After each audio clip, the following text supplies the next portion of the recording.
అన్నిటికీ యేసయ్య ఉన్నాడు. Part 4. So ఇది మెసేజ్, ఒక అష్యూరెన్స్ ఇచ్చే మెసేజ్, ఒక ప్రామిస్ ఇచ్చే మెసేజ్. ఈ ప్రామిస్ చాలా ఇంపార్టెంట్. సో మనం మర్చిపోతాము, లేకపోతే భయం వేస్తుంది. భయం వేసినప్పుడు, కష్టం వచ్చినప్పుడు, బాధ వచ్చినప్పుడు భయం వేస్తుంది. సో దేవుడు ఉన్నాడా లేడా అని అనుకుంటాము, కానీ ఆయన ఉన్నాడు అని గుండె ధైర్యం మాత్రం మర్చిపోవద్దు. నీ కష్టం కంటే యేసయ్య ఉన్నాడన్న ఆ ధైర్యము ఎక్కువగా ఉండాలి. నీకు భయం కంటే యేసయ్య ఉన్నాడన్న ధైర్యం ఎక్కువగా ఉండాలి. ఇది డామినేట్ చేయాలి. సో ఇదొక ఫార్ములా. అన్నిటికీ యేసయ్య ఉన్నాడని ఒక ఫార్ములా వాడండి. మీకు కష్టం వచ్చిందా? అయ్యో అన్నిటికీ యేసయ్య ఉన్నాడు. నష్టం వచ్చిందా? అన్నిటికీ యేసయ్య ఉన్నాడు. బాధలు వస్తున్నాయా? అన్నిటికీ యేసయ్య ఉన్నాడు. ఉద్యోగం రావట్లేదా? అన్నిటికీ యేసయ్య ఉన్నాడు. సో గర్భఫలం రావట్లేదా? అన్నిటికీ యేసయ్య ఉన్నాడు. అవమానాలు, నిందలు ఉన్నాయా? అన్నిటికీ యేసయ్య. ఒక ఫార్ములా ఇది. ఈ ఫార్ములా అప్లై చేయండి మీ జీవితంలో. నేను కూడా అదే అనుకుంటానమ్మా. ఎందుకంటే మనకు వచ్చే శ్రమలు, ఈ పోరాటాలు, ఈ ఉపద్రవాలు మన వల్ల అయితే కాదు తీసేయడం. సో అవమానం వచ్చిందా? సో దేవుడున్నాడు, ఆయన్నే చూసుకుంటాడు. సో ఈ కష్టం వచ్చిందా? దేవుడున్నాడు, ఆయన్నే చూసుకుంటాడు. నష్టాలు వస్తున్నాయా? దేవుడున్నాడు, ఆయన్నే చూసుకుంటాడు. బాధలు, వేదనలు, రోదనలు, శోధనలు వస్తున్నాయా? దేవుడే ఉన్నాడు, చూసుకుంటాడు. ఈ బాధలను తీసేసే శక్తి నాకు లేదు. ఈ కష్టాలను, ఈ కన్నీళ్లను తూర్చే శక్తి నాకు లేదు. సో అన్నిటికీ ఆయనకే శక్తి ఉంది కాబట్టి ఆయనే ఉన్నాడు, ఆయన్నే చూసుకుంటాడు అని ప్రార్థించి ఆయనకు అప్పచెప్పడమే మనం చేయగలిగింది. ఏదైతే ప్రార్థించామో ప్రయత్నించి ఆయనకు అప్పచెప్పడమే. మిగిలినంతా ఆయన్నే చూసుకుంటాడు. బట్ బై గాడ్ గ్రేస్ ఆయన్నే చూసుకుంటున్నాడు, చూసుకోబోతాడు కూడా, అన్ని కూడా. సో మనకు ఏమి చేయలేమండి. మనం ప్రార్థించడం ఒక్కటే మనకు చెప్పాడు. నువ్వు ఆపద కాలంలో మొరపెట్టుకో చాలు, నేను ఉత్తరం ఇస్తానన్నాడు. కాకపోతే ఉత్తరం కొంచెం లేట్ గా రావచ్చు, జవాబు కొంచెం లేట్ గా రావచ్చు. అప్పటి వరకు మనం ఓపికతో ఉండాలి, సహనంతో ఉండాలి. పానిక్ కావద్దు, భయపడద్దు, దిగులు పడద్దు, చింతించద్దు. చూద్దాము. ఆయన అందరికీ అన్నిటికీ యేసయ్య ఉన్నాడు. లూకా సువార్త 5:12 ఆయన ఒక పట్టణంలో ఉన్నప్పుడు, యేసు ప్రభువారు ఒక పట్టణంలో ఉన్నప్పుడు, ఇదిగో కుష్ఠరోగంతో నిండిన ఒక మనుషుడు ఉన్నాడు. సో శరీరం అంతా కుష్ఠరోగం. సో కుష్ఠరోగం అనేది ఒకసారి రావద్దు, వచ్చిందంటే అది పోదు లైఫ్ లాంగ్ లో. అలాంటి మనుషుడు ఒకడు ఉన్నాడు. వాడు యేసును చూచి సాగిలపడి, ప్రభువా నీకిష్టమైతే నన్ను శుద్ధినిగా చేయగలవని ఆయనను వేడుకొనేను. సో ఆయనను వేడుకున్నాడు. అంటే దీనికి, ఈ రోగానికి ఇక జబ్బు లేదు, నయము లేదు. ఈ రోగానికి మెడిసిన్స్ ఉండవు. ఈ రోగానికి ఇక క్యూర్ అనేది ఉండదు. సో మన జీవితంలో కూడా ఒకటే గుర్తుపెట్టుకోండమ్మా, ఇది రోగము శరీరానికి వచ్చింది. మన శరీరంలో కూడా ఎలాంటి రోగం ఉన్నా కూడా దేవుడు తీసివేయగలుగుతాడు. అది బీపీ కావచ్చు, షుగర్ కావచ్చు, థైరాయిడ్ కావచ్చు. ఇది లైఫ్ లాంగ్ నేను ఇలానే బాధపడతానని మాత్రం అనుకోవద్దు. తప్పకుండా దానికి క్యూర్ ఉంది యేసయ్య దగ్గరికి వచ్చినప్పుడు. నువ్వు మొర పెడుతున్నప్పుడు, నువ్వు ప్రార్థిస్తున్నప్పుడు యేసు ప్రభువారు వచ్చి నిన్ను ముట్టి తాకి ఆ క్యూర్ చేసేస్తాడు. సో ఇక్కడ కుష్ఠరోగంతో నిండిన ఒక మనుషుడు ఉండేను. సో ఇది ఎవరి వల్ల తీయలేరు. ఈ వ్యాధి ఎవరి వల్ల తీయలేదు. ఏ మెడిసిన్స్ వల్ల కూడా క్యూర్ కాదు ఈ రోగము. సో జీవితాంతం దాంతోటే ఉండాల్సిందే. నీకు ఇష్టమైతే నన్ను శుద్ధునిగా చేయవాలని ఆయనను వేడుకొనెను. ఇప్పుడు యేసయ్యను ట్రై చేస్తున్నాడు. సో ఒకవేళ నీకు కూడా డాక్టర్గా ఈ రోగము నయం కాదు, ఈ జబ్బు నీకు నయం కాదు, లేకపోతే ఈ కడుపు నొప్పి, నడుము నొప్పి నీకు అలాగే ఉంటదా? నమ్మద్దు, ప్లీజ్ నమ్మద్దు. నువ్వు ప్రార్థిస్తే దేవుడు ఏ కార్యాలైనా చేయడానికి సిద్ధంగా ఉన్నాడు. మనం ప్రార్థిస్తే దేవుడు మన పుట్టుకతోటి ఉన్న లోపాలు కూడా తీయడానికి సిద్ధంగా ఉన్నాడు. సో నాకు కూడా పుట్టుకతోటి ఒక లోపం ఉండే, ఫియర్ ఉండే, చాలా భయం ఉండే.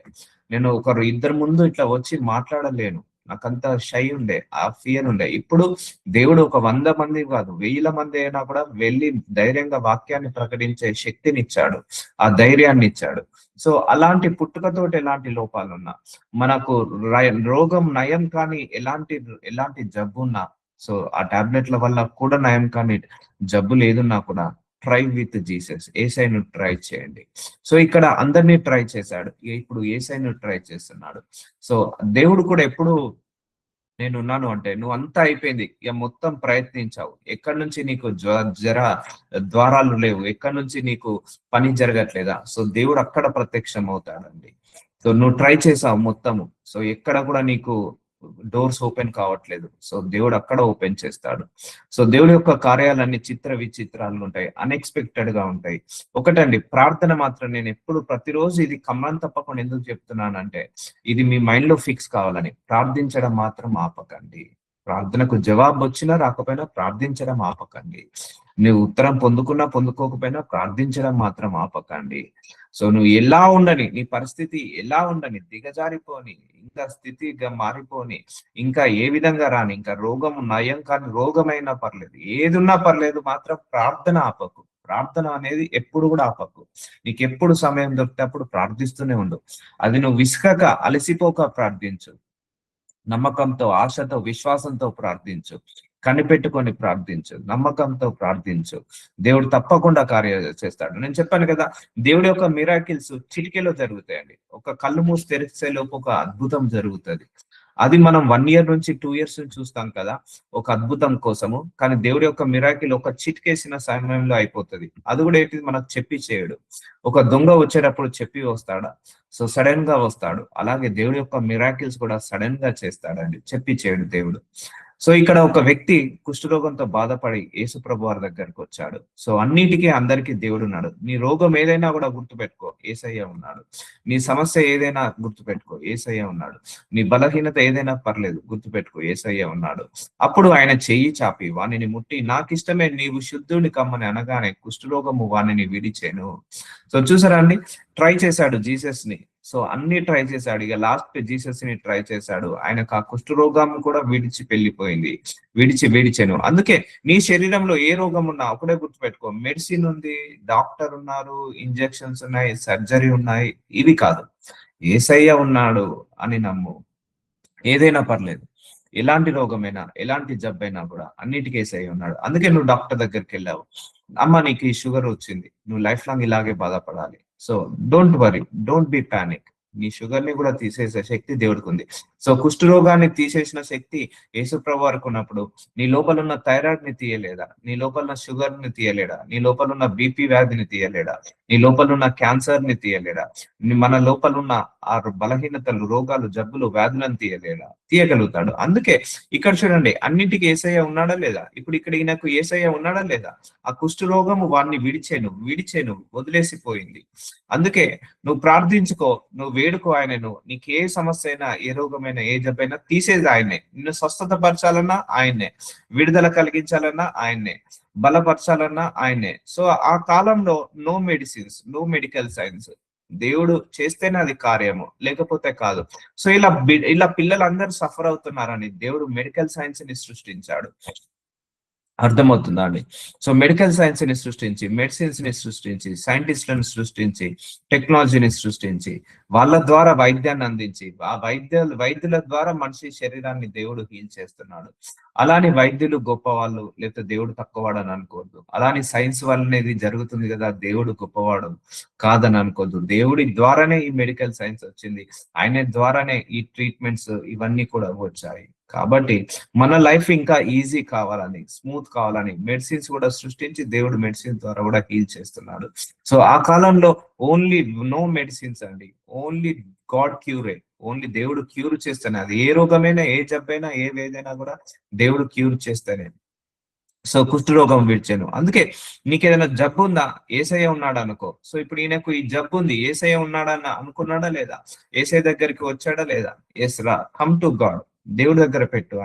ఆయన పాదాల దగ్గర నీ ప్రార్థన రిక్వెస్ట్ పెట్టు. ఆయన పాదాల దగ్గర నీ సమస్యను పెట్టుకో. ఆయన పాదాల దగ్గర నీ అనారోగ్య సమస్య ఏదున్నా కూడా పెట్టుకో. విడుదల కలిగిస్తాడు. నేను మళ్ళీ చెప్తున్నాను, నీ విశ్వాసమే నిన్ను స్వస్థతపరుస్తుంది. నీ ప్రార్థననే యేసయ్య వచ్చి నిన్ను ముట్టుతాడు. సో ఆ విశ్వాసంలోకి ఎదగండి. సో ఇదిగో కొందరు మనుషులు పక్షవాయువు గల ఒక మనిషిని మంచం మీద మోసుకొని, చూసారా, ఇంత ముందేమో కుష్ఠరోగం, పక్షవాయువు కూడా వచ్చిందంటే కాళ్ళు, చేతులు, మూతి ఇవన్నీ కూడా వంకర పోతాయి. సో ఇలాంటి వ్యాధి కూడా వచ్చిన ఒక వ్యక్తి ఉన్నాడట. అతను నడవలేడు. మంచం మీద మోసుకొని వచ్చి వాడిని లోపలికి తెచ్చి ఆయన ఎదుట ఉంచుటకు ప్రయత్నము చేసిరి. సో మంచం మీద మోసుకొని వచ్చాడట పక్షవాయువు అలా ఉన్నవాడిని. సో కాళ్ళు లేవవు, చేతులు లేవవు, మాటలు రావు. ఒకసారి పక్షవాతం వచ్చిందంటే లైఫ్ లాంగ్ అది అలాగే క్యారీ ఫార్వర్డ్ అవుతుంది. పక్షవాతం వచ్చిందంటే లైఫ్ లాంగ్ అలాగే ఉంటాడు. సో వాడిని లోపలి తెచ్చి ఆయన ఎదుట ఉంచుటకు ప్రయత్నం చేసిరు గాని జనులు గుంపు కూడి ఉండినందున, సో యేసుప్రభు వారు ఎక్కడుంటే అక్కడ జనాలంతా గుంపు కూడి ఉండేవారు. అయితే వాడిని లోపలికి తెచ్చుటకు వల్ల పడకపోయాను కనుక వాడిని లోపలికి తీసుకురావడానికి సాధ్యం కాలేదు. ఎందుకంటే ఇంటి నిండా జనాలే. సో అయితే ఇంటి మీదకి ఎక్కి వాళ్ళట ఇంటి మీదకి ఎక్కారట. మంచంతో కూడా యేసు ఎదుట వారి మధ్యను వానిని దించిరి. చూసారా అండి? ఇంటి మీదకి ఎక్కి ఆ ఇంటి మీద ఉన్న పెంకులను తీసేసి ఆ మంచంతో ఉన్నవాడిని ఆ పైనుంచి కిందికి తీశారట. చూసారా వాళ్ళ విశ్వాసం ఎంత గొప్పదో, వాళ్ళ నమ్మకం ఎంత గొప్పదో. సో అక్కడ అక్కడ దాకా వచ్చారు. అరే జన సమూహం బాగుంది, వీళ్ళకి తోసుకొని మనం వెళ్ళలేము అని ఇంటి మీదకి ఎక్కారట. ఆయన ఉన్న ఇంటి మీదకి ఎక్కేసి ఆ పెంకులు విప్పేశారట. పెంకులు విప్పి మంచం మీద నుంచి యేసయ్య ఎక్కడున్నాడో అక్కడికి దింపారట. సో వాళ్ళ విశ్వాసం చూడండి ఎంత గొప్ప విశ్వాసము. సో ఇది అలా దేవుడు కార్యాలు కూడా అలా చేస్తాడు. మన విశ్వాసాన్ని బట్టే పని చేస్తాడు. ఆయన వారి విశ్వాసంను చూసి మనుష్యుడా నీ పాపములు క్షమించబడినవని వానితో చెప్పగా. సో ఒకటే గుర్తుపెట్టుకోండి, యేసు ప్రభు వారు ఎప్పుడు హీలింగ్ చేసినా కూడా నీ పాపములు క్షమించబడ్డవని అంటాడు. సో ఎప్పుడు హీల్ చేసినా కూడా.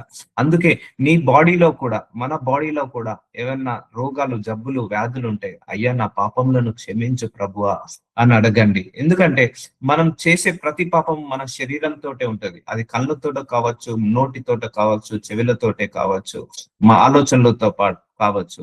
అందుకే ఆ శరీరానికి రోగం వచ్చినప్పుడు ఆ శరీరము స్వస్థత పడాలంటే మన పాపములు క్షమించబడాలి. సో ఆయన యేసు ప్రభు వారు కూడా ఇంకొక లాజిక్ మీకు చెప్తున్నాను. ఎప్పుడు స్వస్థత పరిచినా కూడా మీ పాపములు క్షమించబడ్డాయి అన్నారు. అందుకే మనం కూడా అడగాలి, అయ్యా నా పాపములను క్షమించి నన్ను స్వస్థత పరచు ప్రభువా అని అడగండి. సో వారి విశ్వాసం చూసి, సో విశ్వాసం గొప్పదండి వాళ్ళది. ఎందుకంటే అందరూ జనాల మధ్య నుంచి తోసుకొని పోకుండా పైనుంచి వాళ్ళను తీసుకొచ్చి, పైనుంచి ఆయన ఎక్కడున్నాడో అక్కడికి మంచాన్ని దింపాడు.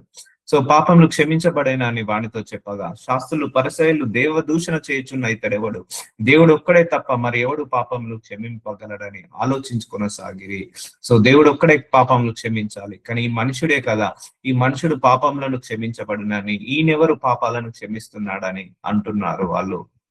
యేసు వారు ఆలోచన ఎరిగి, నేను చాలా సందర్భాల్లో చెప్పాను, మన ఆలోచనలు కూడా దేవుడికి కూడా తెలుస్తాయి. మన ఆలోచనలు, మన తలంపులు, మన ఉద్దేశాలు కూడా దేవుడికి తెలుస్తాయి. నీ మనసులో ఎంత బాధ ఉంది, ఎంత కోపం ఉంది, ఎంత ద్వేషం ఉందో, నీ హృదయంలో నువ్వేం ఆలోచిస్తున్నావో మన దేవుడికి తెలుసని నేను చాలా సందర్భాల్లో చెప్పాను.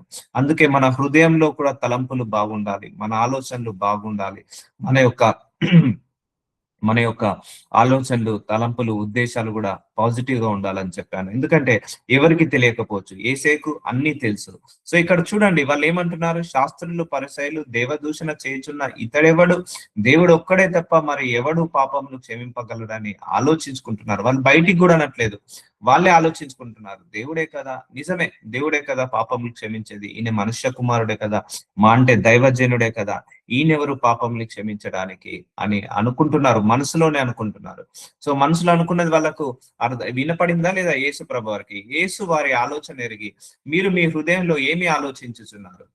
సో చూసారా, ఆయన తెలిసిపోయింది. అందుకే నీకు గుర్తు పెట్టుకో, నువ్వు నీ హృదయంలో ఏం ఆలోచిస్తున్నావో దేవుడికి తెలుసు. నాకు చాలా ప్రార్థనలకు సమాధానాలు నేను ప్రార్థించకుండానే నా హృదయ బాధతో ఉన్నప్పుడు కూడా నాకు ప్రార్థనలకు జవాబు వచ్చాయి. ఎందుకంటే గాడ్ నోస్ అవర్ హార్ట్. గుర్తు పెట్టుకోండి, దేవుడు మనకు హృదయాన్ని తెలుసు. ఆ హృదయంలో ఎంత కరుణ ఉంది, ఎంత కృప ఉంది, ఎంత కనికరం ఉంది, ఎంత దయ ఉంది, ఎంత వాత్సల్యం ఉంది, ఎంత కోపం ఉంది, ఎంత ద్వేషం ఉంది, ఎంత ప్రతీకారం ఉంది, ఎంత పగ ఉంది, ఎంత చెడు ఉంది, ఎంత దుష్టత్వం ఉంది, దేవుడికి అన్ని తెలుసు. అందుకే మన హృదయ రహస్యాలు కూడా ఆయనకు తెలుసు. ఆయనకు మరుగైనది ఏమీ లేదండి. ఇప్పుడు నేను ఆలోచిస్తున్నాను, మీకు తెలియదు, మీరేం ఆలోచిస్తున్నారో నాకు తెలియదు, కానీ మన అందరం లోపల ఏం ఆలోచిస్తున్నామో యేసయ్యకు తెలుసు. సో అంత క్రిస్టల్ క్లియర్ గా ఉంటుంది. నీ హృదయంలో ఎన్ని బాధలు ఉన్నాయో ఆయనకు తెలుసు. అందుకే విరిగిన నలిగిన మనస్సు అంటాడు, నాకు తెలుసు అంటాడు. సో మన ఆలోచనలు తెలుసు, మన హృదయంలో ఏం ఆలోచిస్తున్నామో తెలుసు. నీ పాపములు క్షమించబడేవని చెప్పుట సులభమా, నీవు లేచి నడవమని చెప్పుట సులభమా. చూసారా, వాళ్ళు చెప్పలేదు, అయినా కూడా యేసు ప్రభు వారు గ్రహించారు. ఒకటే గుర్తుపెట్టుకోండి, మన అందరి హృదయాలకు దేవుడికి యాక్సెస్ ఉంది. నేను ఇక్కడ కూర్చున్నాను, నేను మనసులో ఒకరిని పాజిటివ్ అనుకున్నాను, దేవుడికి తెలిసిపోతుంది. ఆ పాజిటివ్ ని బట్టి నేను బ్లెస్ అవుతాను. నేను మనసులో ఒకరి గురించి నెగిటివ్ అనుకున్నాను, దేవుడికి తెలిసిపోతుంది. ఆ నెగిటివ్ బట్టి ఆ బ్లెస్సింగ్ ఆగిపోతుంది. అందుకే don't think negative about any person. A person గురించి కూడా నువ్వు నెగిటివ్ అనుకోకు. సో ఇక్కడ వీళ్ళు యేసుప్రభు వారి నుంచి నెగిటివ్ అనుకుంటున్నారు. సో వాళ్ళకి తెలియదు ఆయన దేవకుమారుడు అని. సో అది వాళ్ళకే ప్రాబ్లం అవుతుంది, బ్లెస్సింగ్ ఆగిపోతుంది. చెప్పుట సులభమా?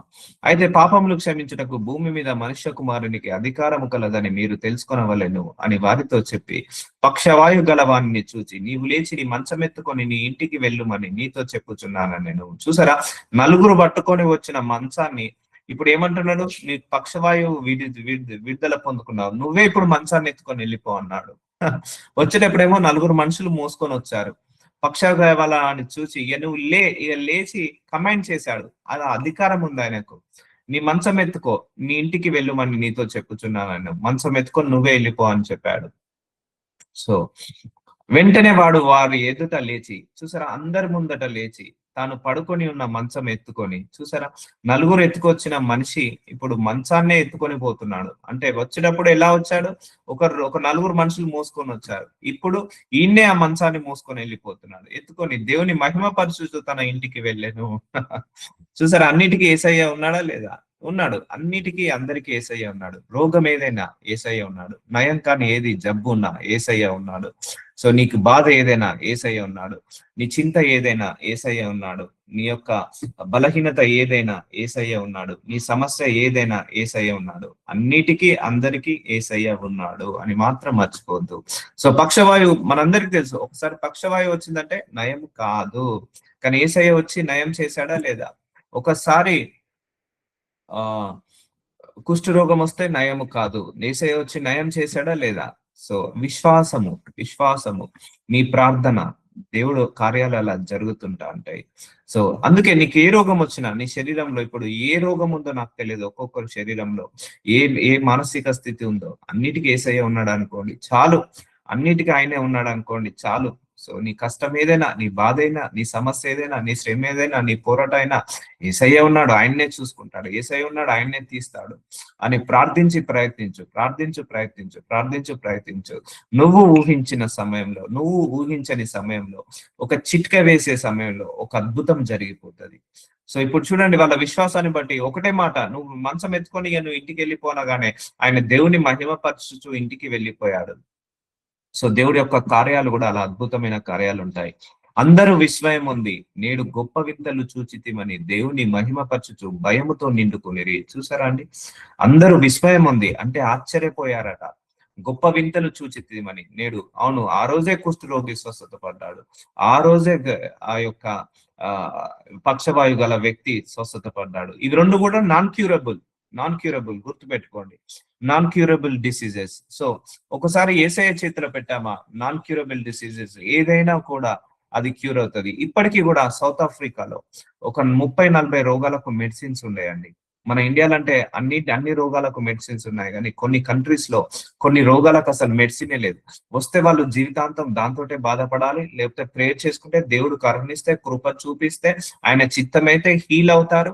ఆయన చిత్తం కాకపోతే ఆ హీలింగ్ లేకుండానే చచ్చిపోతారు, అలాగే చనిపోతారు. సో అలాంటి డిసీజెస్ ఇప్పటికీ మన వరల్డ్ లో చాలా ఉన్నాయి. ఒక 20-30 రోగాలకు అసలు మెడిసిన్సే లేవు. సో వాళ్ళు దేవుడి మీదనే ఆధారపడతారు. సో అట్లా దేవుడు కూడా ఆ మెడిసిన్ లేకుండానే చాలా మందిని హీల్ చేశాడు కూడా. సో కాబట్టి డు నాట్ వరీ ఎనీథింగ్, దేని గురించి భయపడకండి, దేని గురించి వస్తుందండి, అందరికీ వస్తుంది భయం. మనం అందరం శరీర మాంసంలో ఉన్నాం, రక్త మాంసంలో ఉన్నాం. ఎంత వాక్యం విన్నా, ఎంత వాక్యానుసారంగా నడిచినా కొన్ని పరిస్థితులు వచ్చినప్పుడు భయం వేస్తుంది, కొన్ని పరిస్థితులు వచ్చినప్పుడు పానిక్ అవుతాం, కొన్ని పరిస్థితులు వచ్చినప్పుడు శ్రమలు పోరాటాలు వచ్చినప్పుడు మనకు ఏదో భయము, ఆందోళన, చింత, విచారణ వల్ల కృషించిపోతాము.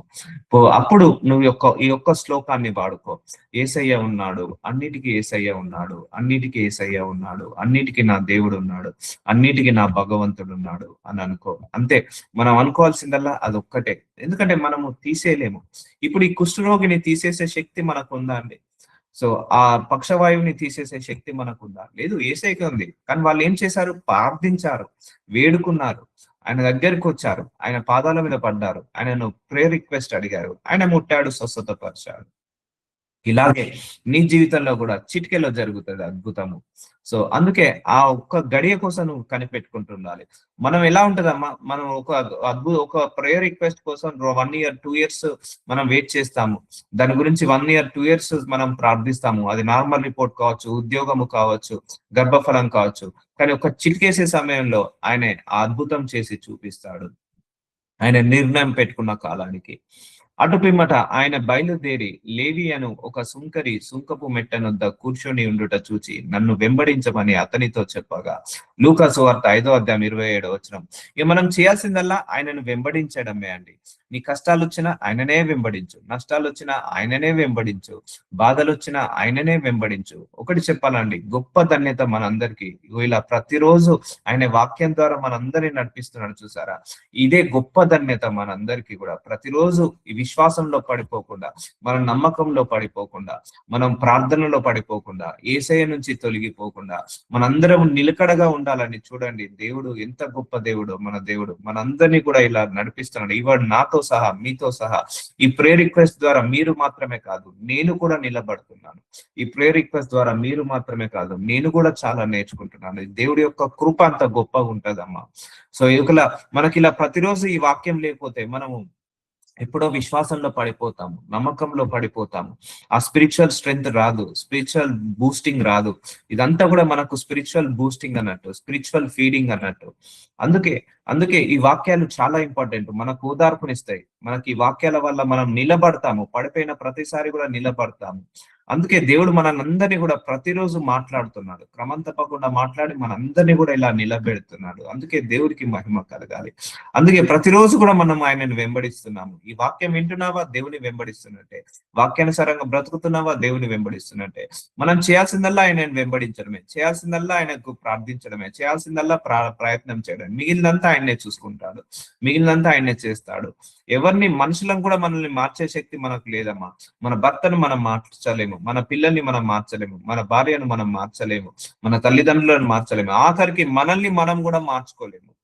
సో మనల్ని మనం కూడా మార్చుకునే శక్తి మనకు లేదు. అందుకే దేవుడికే ఉంది. కాబట్టి అయ్యా, అందరినీ మార్చే దేవుడవు నువ్వే, అన్నిటిని మార్చే దేవుడవు నీవే. కాబట్టి నీకే అప్పచెప్తున్నాను అని చెప్పేసేయండి, ఆయనకు అప్పచెప్పేసేయండి. Give up. నాకు కూడా కొన్ని చాలా శ్రమలు, పోరాటాలు వచ్చినప్పుడు, శోధనలు, వేదనలు వచ్చినప్పుడు నేను ప్రార్థించి ఆయనకు గివ్ అప్ అయిపోతాను. ఇక వదిలేస్తాను. ఇక ఆయనకు ఇక నా వల్ల అయిపోయింది ప్రభువా, ఐ ఎగ్జాస్టెడ్. ఇక నాకు ఇక నీరు గారిపోయాను. నేను ప్రయత్నించి ప్రయత్నించి ఇక వదిలేశాను. ఇక నీకు వదిలేస్తున్నాను. మానవ ప్రయత్నం నేను చేశాను, మానవుడుగా ప్రార్థన చేసేసాను. I'm giving up to your hand, your wish. ఇక నీ చేతికి అప్పచెప్తున్నాను. అంతే. ఇక నేను చేయగలిగిందల్లా నా భారము ఆయన మీద మోపడమే, ఆ భారం ఆయన మీద మోపి నిశ్చంతంగా ఉండడమే. అలా మోపి నిశ్చంతగా ఉంటాను. ఏదో ఒక సమయంలో, దొంగపడిన సమయంలో ఎలాగైతే చెప్పకుండా వస్తుందో, ఒక ఉరుము ఎలాగైతే చెప్పకుండా వస్తుందో, ఒక మెరుపు ఎలాగైతే చెప్పకుండా వస్తుందో, అలాగే అద్భుతం కూడా చెప్పకుండా వస్తుంది. నన్ను వెంబడించమని అతనితో చెప్పగా అతడు సమస్తంను విడిచిపెట్టి లేచి ఆయనను వెంబడించెను. ఆ లేవి తన ఇంట ఆయనకు గొప్ప విందు చేశాను. సుంకర్లు ఇతరులు అనేకులు వారితో కూడా భోజనంను కూర్చుండిరి. సో యేసు ప్రభువారు డౌన్ టు ఎర్త్ అండి, చాలా డౌన్ టు ఎర్త్ గా ఉండేవాడు. ఆయన సమస్తాన్ని విడిచి వెంబడించిన వాళ్ళు అనేక మంది ఉన్నారు. సో నువ్వు ఆయనను వెంబడించు. నేను ఒకటే చెప్తున్నాను, ఆయనను వెంబడించు చాలు. ఉన్నాయి, నీకు ఉన్నాయి, నాకు లేవా కష్టాలు, మీకు లేవా కష్టాలు? అందరికీ కష్టాలు ఉన్నాయి, అందరికీ బాధలు ఉన్నాయి, అందరికీ కూడా మోయలేనంత చింతలు ఉన్నాయి, మోయలేనంత బరువు ఉంది అందరికీ కూడా. కానీ ఈ చింతలు, ఈ బరువులు మనల్ని దేవుడే మోపిస్తున్నాడు. గుర్తు పెట్టుకోండి, మనల్ని సరిచేస్తున్నాడు, మనల్ని పరిశుద్ధపరుస్తున్నాడు. నువ్వు ఆయనను వెంబడించు చాలు. ఆయనను మాత్రమే వెంబడించు, ఎవరిని వెంబడించకండి. అంటే ఆయన వాక్యానికే విలువ ఇవ్వండి, ఆయన వాక్యానుసారంగా నడవండి చాలు. ఇంకా ఏది కూడా నువ్వు అనాల్సిన అవసరం లేదు. అందరికి వస్తాయండి శ్రమలు, పోరాటాలు, కష్టాలు. రాజకీయ నాయకుడికి వస్తాయి, సినిమా వాళ్ళకు వస్తాయి, బిజినెస్ వాళ్ళకు వస్తాయి, ప్రతి ఒక్క మానవుడికి వస్తాయి. యేసు ప్రభువారికే అన్ని కష్టాలు, శ్రమలు వచ్చాయి. సో మనకెంత? సో వచ్చినప్పుడు నువ్వు పానిక్ కాకు, అన్నిటికీ యేసయ్య ఉన్నాడని గ్రహించి నమ్మకంతో ఉండు చాలు. పరిసయ్యులు వారి శాస్త్రులు ఇది చూసి సుంకర్లతో పాపులతో మీరేలా తేనె త్రాగుచున్నారని ఆయన శిష్యుల మీద సనిగిరి. అందుకు యేసు, రోగులకే గాని ఆరోగ్యం గల వారికి వైద్యుడు అక్కరలేదు. సో ఇక్కడ నేను మెడిటేట్ చేద్దాం ఈ వాక్యం. యేసు ప్రభువారు ఏమన్నాడు? రోగులకే గాని ఆరోగ్యం గల వారికి వైద్యుడు అక్కర్లేదు. సో నీకు సమస్యలు, శ్రమలు, పోరాటాలు ఉన్నాయా? అయితే నీకు యేసయ్య కావాల్సిందే. యేసు ప్రభువారు కూడా సో ఆయనకు ఆనందంగా ఉన్న వాళ్ళు అవసరం లేదండి, ఆయనకు బాధలో ఉన్న వాళ్ళే కావాలి. ఆరోగ్యంగా ఉన్న వాళ్ళతో ఆయనకు పని లేదండి, అనారోగ్యంతో ఉన్న వాళ్ళే ఆయనకు కావాలి. నీ కూడా అనారోగ్యం ఉందా? అయితే నీకు యేసయ్య కావాలి. అయితే నీకు బాధలున్నాయా? నీకు యేసయ్య కావాలి. చింతలున్నాయా? యేసయ్య కావాలి. విచారణలున్నాయా? యేసయ్య కావాలి నీకు. అందుకే ఇరుకులు, ఇబ్బందులు, శ్రమలు, పోరాటాలున్నాయా? నీకు యేసయ్య కావాలి. సో అందుకే ఆయన కూడా ఇలాంటి వాళ్ళే కావాలి ఆయనకు. ఆయనకు విరిగిన, నలిగిన మనసులు కావాలి. పాపులు కావాలి ఆయనకు. ఎందుకంటే అక్కడే కదా దేవుడి యొక్క ప్రత్యక్షత బయటపడేది. సో నీ కష్టాలున్నాయి, కన్నీళ్లున్నాయి, బాధలున్నాయి, నిందలున్నాయి, అవమానాలున్నాయా? అయితే నీకు యేసయ్య కావాల్సిందే. ఇలాంటి వాళ్ళ పక్షాన్నే దేవుడు నిలబడతాడు. ఇలాంటి వాళ్ళతోటే దేవుడికి పని ఉంటుంది. అందుకే ఎవరున్నా ఎవరు లేకపోయినా నాకు నా యేసయ్య ఉన్నాడు. చూసారా, యేసు రోగులకే గాని ఆరోగ్యం గల వారికి వైద్యుడు అక్కర్లేదు. అవునండి, హెల్తీగా ఉన్న వాడికి డాక్టర్ అవసరమా? అవసరం లేదు. రోగులకే డాక్టర్ కావాలి. అందుకే సమస్యలు ఉన్న వాళ్ళకే యేసయ్య కావాలి. అందుకే బాధలు ఉన్న వాళ్ళకే యేసయ్య కావాలి. శ్రమలు, పోరాటాలు ఉన్న వాళ్ళకే యేసయ్య కావాలి. ఇరుకులు, ఇబ్బందులు ఉన్న వాళ్ళకే యేసయ్య కావాలి. సో దేవుడు కూడా ఇలాంటి వాళ్ళనే కోరుకుంటాడు. నీకు సమస్య ఉందా? నా దగ్గరకు వచ్చేయి. నీకు బాధ ఉందా? నా దగ్గరకు వచ్చేయి. నీకు శ్రమలు, పోరాటాలు ఉన్నాయా? నా దగ్గరకు వచ్చేయి. నాకు నువ్వే కావాలంటాడు ఆయన. ఇప్పుడు మనుషులు ఉన్నారనుకో, నీకు సమస్యలు ఉన్నాయా? అయితే వెళ్ళిపో. నీకు బాధలు ఉన్నాయా? అయితే వెళ్ళిపో. నువ్వు డబ్బు సంపాదించలేదా? అయితే నా దగ్గరికి రాకు అని మనుషులు అంటారు. కానీ దేవుడు అలా అన్నాడండి. నీకేది లేకపోయినా నువ్వు దేవుడి దగ్గరకు వచ్చేసేయి చాలు. అందుకే నీకు రోగం వచ్చిందా? యేసయ్య ఉన్నాడు. బాధ వచ్చిందా? యేసయ్య ఉన్నాడు. సమస్యలు వచ్చాయా? యేసయ్య ఉన్నాడు. నీతో ఎవ్వరు మాట్లాడట్లేదా? యేసయ్య ఉన్నాడు. సో అందరూ కూడా నిన్ను పట్టించుకోవట్లేదా? యేసయ్య పట్టించుకుంటాడు. ఎవరు కూడా నిన్ను ముట్టట్లేదా? యేసయ్య వచ్చి ముడతాడు. ఎవరు కూడా నీ మాట వినట్లేదా? యేసయ్య నీ మాట వింటాడు. నేను అలాగే అనుకుంటానండి. నాకు నా ధన్యత ఏంటిదంటే, ఈ జన్మలో నాకు ఇచ్చిన ధన్యత, ఏ మనిషి నా మాట విన్నా వినకపోయినా యేసయ్య నా మాట వింటాడు. అది నాకు గొప్ప ధన్యత ఈ జన్మలో. నేను అడగగానే ఎన్నో మేలులు చేశాడు. అడగగానే ఎన్నో ఎన్నో ప్రార్థనలకు, రిక్వెస్ట్‌లకు, కొన్ని వేల ప్రార్థనలకు అడగగానే వచ్చేసాయి. ఈవెన్ మనుషులు కూడా నా మాట అంతగా వినరు. కానీ యేసయ్య నా మాట అలా వింటాడు. నాకు ఇది జీవితంలో ఉన్న గొప్ప ధన్యత. సో అందుకే మీ మాట కూడా యేసయ్య వింటాడు. మనుషులు విన్నా వినకపోయినా యేసయ్య వింటాడు. మనుషులు ఉన్నా లేకపోయినా యేసయ్య ఉంటాడు. మనుషులు పట్టించుకున్నా పట్టించుకోకపోయినా యేసయ్య పట్టించుకుంటాడు. సో అందుకే అంత గొప్ప దేవుడు మనకున్నాడు. అందుకే ఒకటే శ్లోకం, ఒకటే ఫార్ములా, యేసయ్య ఉన్నాడు అంతే. ఎవరు మాట్లాడట్లేదా? అయితే యేసయ్య ఉన్నాడు. నీకు రోగం ఉందా? అయితే యేసయ్య ఉన్నాడు. సో కష్టాలున్నాయా? అయితే యేసయ్య ఉన్నాడు. నష్టాలున్నాయా? యేసయ్య ఉన్నాడు. Apply this formula. ఈ ఫార్ములాని నువ్వు అప్లై చేయి నీ లైఫ్ మొత్తంలో తుది శ్వాస వరకు. ఏ డాక్టర్ ఇంకా గంటలో చనిపోతావు అన్నాడా? అయితే యేసయ్య ఉన్నాడు. సో నీ ఒంటి నిండా బాధలే, ఒంటి నిండా అనారోగ్య సమస్యలు, అయినా యేసయ్య ఉన్నాడు. ప్రార్థించి వదిలేసే. పానిక్ కాకండి. ఎవరు కూడా పానిక్ కాకండి. ఈ భయం వల్ల మనం దేవుడి యొక్క అద్భుతాలు చూడలేము. ఈ భయం వల్ల మనం దేవుడి యొక్క కార్యాలు చూడలేము. సో మనందరినీ కూడా నిలబెట్టుకుంటాడు ఆయన. వదిలేసాడు. ఆయన అస్సలు వదిలేడు. ఆయన అస్సలు వదిలించుకునే తత్వము కాదు. మన కోసము మళ్ళీ ప్రాణమైన పెడతాడు, కానీ మనల్ని చేయి విడిచి మాత్రం వదలడు. మనల్ని చేయి విడిచి మాత్రం మర్చిపోడు. అంతే కదా అండి. మన కోసం ఒకసారి ప్రాణం పెట్టడానికి వచ్చాడు. నలగొట్టుకోబడ్డాడు, చితగొట్టుకోబడ్డాడు. మన కోసం ప్రాణాన్ని త్యాగం చేశాడు. మళ్ళీ వచ్చి ప్రాణ త్యాగమైనా చేస్తాడు, కానీ ఆ పట్టుకున్న చెయ్యి మాత్రం విడిచే ధైర్యము లేదు యేసు ప్రభువారికి. నిజం చెప్తున్నా, మన చెయ్యి పట్టుకుంటాడు, కానీ ఆయన అస్సలు విడవడు, మనల్ని ఎడబాయడు. అది ఎప్పటికీ అలాగే పట్టుకొని ఉంటాడు. అది ఎప్పుడు కూడా పట్టుకొని ఉంటాడు తెలుసా? నీ కష్టాల్లో కూడా చెయ్యి పట్టుకొనే ఉంటాడు. నీ నష్టాల్లో కూడా చెయ్యి పట్టుకొనే ఉంటాడు. నీ రోగాల్లో, నీ జబ్బులో, నీ వేదనలో, నీ ఆవేదనలో ఆయన చెయ్యి పట్టుకొనే ఉంటాడు. ఆయన ముంచనీయడు నిన్ను అలా కష్టాల నుంచి చెయ్యి పట్టుకొని ముందడికి తీసుకెళ్తూనే ఉంటాడు, స్విమ్మింగ్ చేపించుకుంటూ. సో యేసు రోగులకే గాని ఆరోగ్యం గల వారికి వైద్యుడక్కర్లేదు. సో నీకు ఇప్పుడు ఎన్ని సమస్యలు ఉన్నాయో అన్నిటికీ దేవుడే ఉన్నాడు. దేవుడు అవసరము. అందుకే నేను చెప్తున్నాను, ఈ విశ్వాస పోరాటంలో మనము దైవ సహాయం లేకుండా, దేవుడి యొక్క శక్తి లేకుండా, దేవుడి యొక్క కృప లేకుండా దాటడం కష్టము. ఈ సంసారం అనే సాగరం కావచ్చు, ఈ యొక్క జీవితం అనే పోరాటము కావచ్చు, వీటన్నిటిలో, ఈ యుద్ధాలలో, ఈ భయాలలో మనందరం కూడా పొందుకోలేము ఏది కూడా దైవ సహాయం లేకుండా. అందుకే అన్నిటికీ ఆయనను ముందర పెట్టండి చాలు. అన్నిటికీ ఆయనను ముందర పెట్టండి చాలు. సో నీ ప్రార్థనలకు లేటుగా వస్తుందంటే ఆయనకు అసాధ్యం అని అనుకోకు. ఆయన ఏదో కార్యం చేస్తున్నాడు. ఈ will do the things behind the screens. Behind the screens ఆయన నీకు గొప్ప అద్భుతాలు చేస్తున్నాడు. మారు మనసు పొందుటకై నేను పాపులను పిలువ వచ్చి కానీ నీతిమంతులను పిలువ రాలేదని వారితో చెప్పాను. ఆయనకు కావాల్సిందల్లా పాపులే. పాపం చేసావా? ఏసయ్య ఉన్నాడు. వెళ్ళు, పాపం చేసినా పర్లేదు, ఏసయ్య దగ్గరికి వెళ్ళు. నువ్వు నువ్వు ఇరుకులో ఇబ్బందులో ఉన్నావా? వెళ్ళు. ఆయనకి ఇలాంటి వాళ్ళే కావాలి. ఆయనకు కావాల్సిందల్లా నీతిమంతుడితో ఆయనకు పని లేదు. పాపులకు మారు మనస్సు వస్తేనే కదా నీతిమంతుడిగా మార్చబడుతుంది. ఇప్పుడు ఇప్పుడు నాకు హెల్తీగా ఉన్నాను, డాక్టర్ దగ్గర పోతే ఆయన ఏం రోగం ఏం మెడిసిన్ ఇస్తాడు? హెల్తీగా ఉన్నోడికి డాక్టర్ ఏం ట్రీట్మెంట్ చేస్తాడు? అప్పుడు డాక్టర్ కి ఏం పని ఉంటది? అలాగే నీ కష్టం ఉందా, నువ్వు ఆయన దగ్గరికి వెళ్ళు, అప్పుడే ఆయన నీకు ట్రీట్మెంట్ ఇస్తాడు. నీకు నష్టాలు ఉన్నాయా, అప్పుడే ఆయన దగ్గరికి వెళ్ళు, ట్రీట్మెంట్ ఇస్తాడు. నీకు బాధలు ఇరుకులు ఉన్నాయా, అప్పుడే ఆయన దగ్గరికి వెళ్ళు, ట్రీట్మెంట్ ఇస్తాడు. సో అన్ని ఏం లేనోడికి దేవుడు ఏం ట్రీట్మెంట్ ఇస్తాడండి? అందుకే ఏం లేనోడు అంటే, ఏ సమస్య లేనోడు అంటే దేవుడు కూడా పని లేదు. చెప్తున్నా కదా, నీకు సమస్యలు ఉన్నాయా, అయితే దేవుడికే నీతో పని ఉంది. గుర్తు పెట్టుకో, దేవుడికే నీతో పని ఉంది. ఇప్పుడు రోగం ఉన్నోడితోటే కదా డాక్టర్ కి పని ఉండేది. ఇప్పుడు ఏ రోగం లేని వాడితోటి డాక్టర్ కి ఏం పని ఉంటదండి? నువ్వు వెళ్ళిపో, నువ్వు నాకు అవసరమే లేదంటాడు డాక్టర్. నీ దగ్గరనే ఏం రోగం లేదయ్యా, నీకేం ట్రీట్మెంట్ ఇవ్వాలి, నీకేం మెడిసిన్స్ ఇవ్వాలి, నీకే టానిక్ ఇవ్వాలి, నీకేం ఇంజెక్షన్ ఇవ్వాలి, నువ్వు వెళ్ళిపో, నువ్వు నాకు రోగం ఉన్నోళ్ళే కావాలి అంటాడు డాక్టర్. అప్పుడే కదా నేను ట్రీట్మెంట్ చేసేది.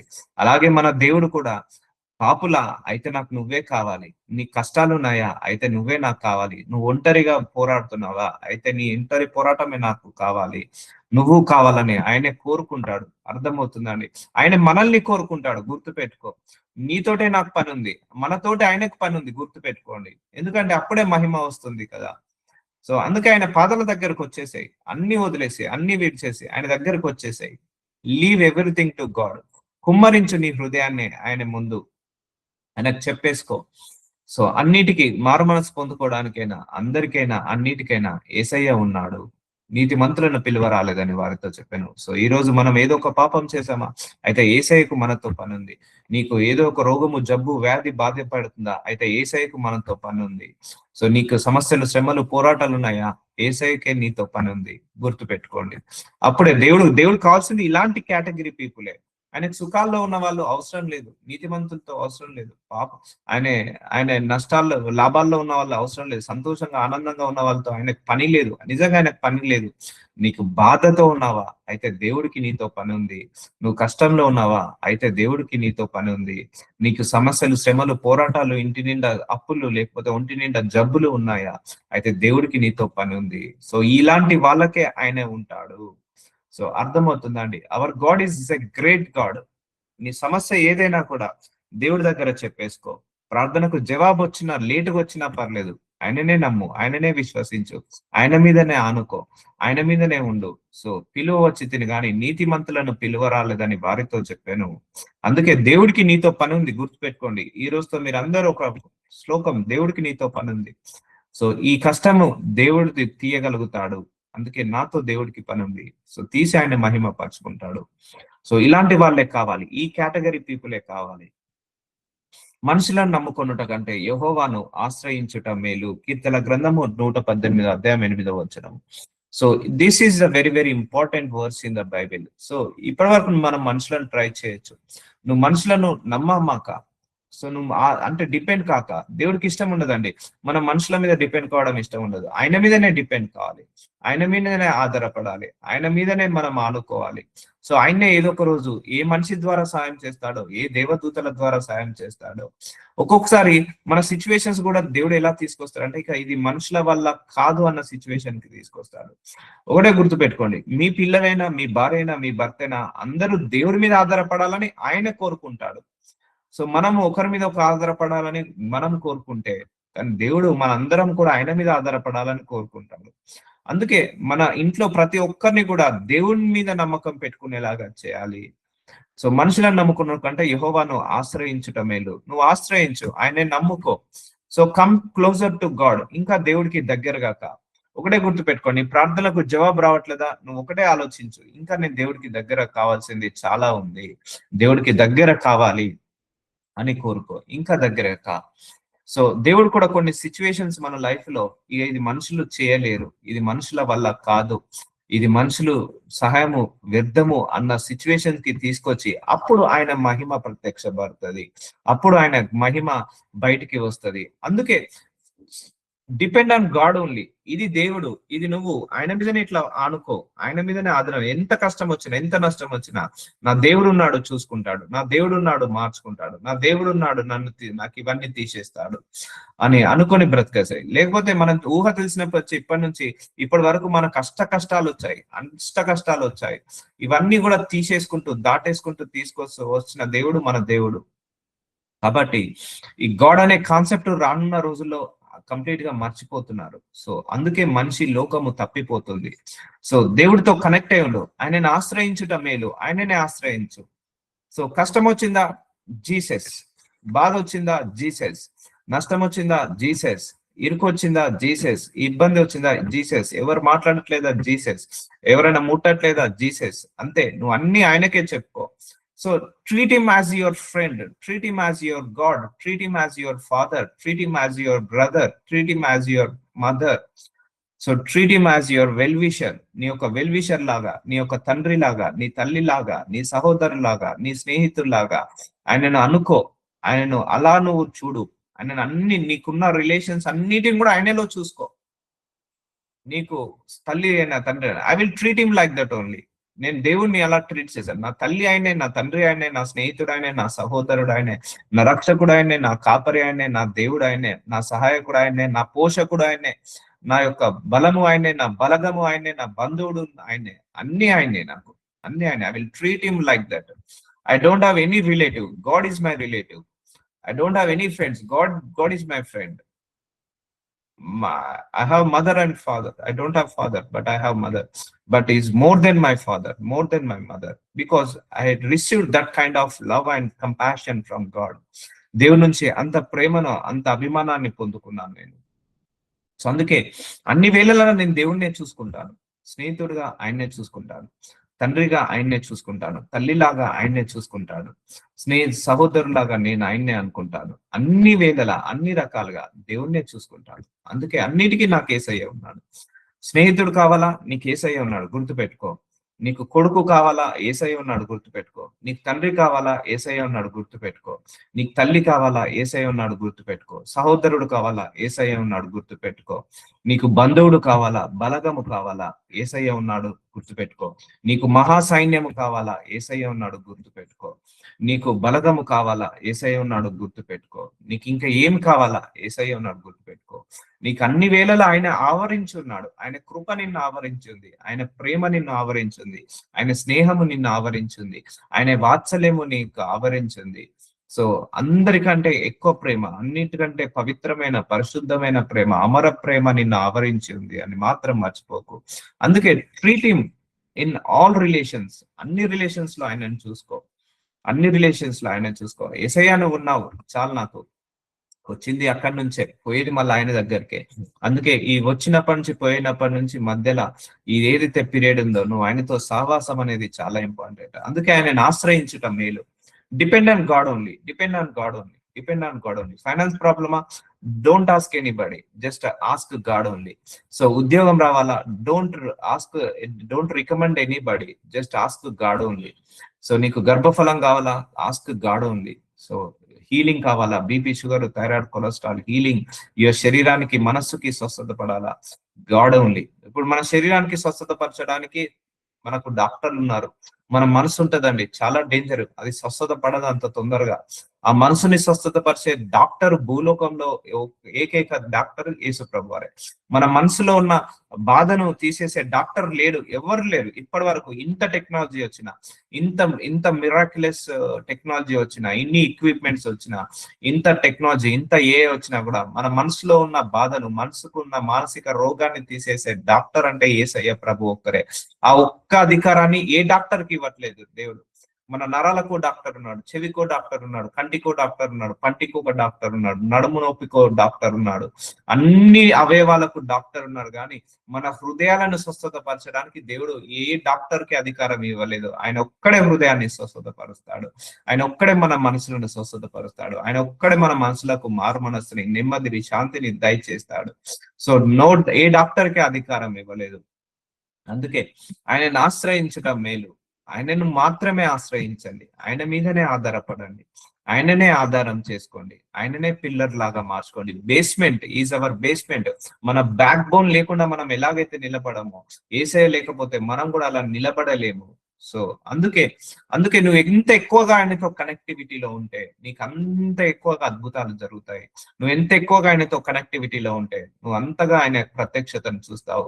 మనం ఎందుకు ఈ భయము వస్తది, ఎందుకు ఆందోళన, చింత వస్తది అంటే ఆయనతో కనెక్టివిటీలో లేకపోతేనే ఈ యొక్క అల్ప విశ్వాసము, అవిశ్వాసం వల్ల మనకు భయము, ఆందోళన, చింతలు పెరుగుతా ఉంటాయి.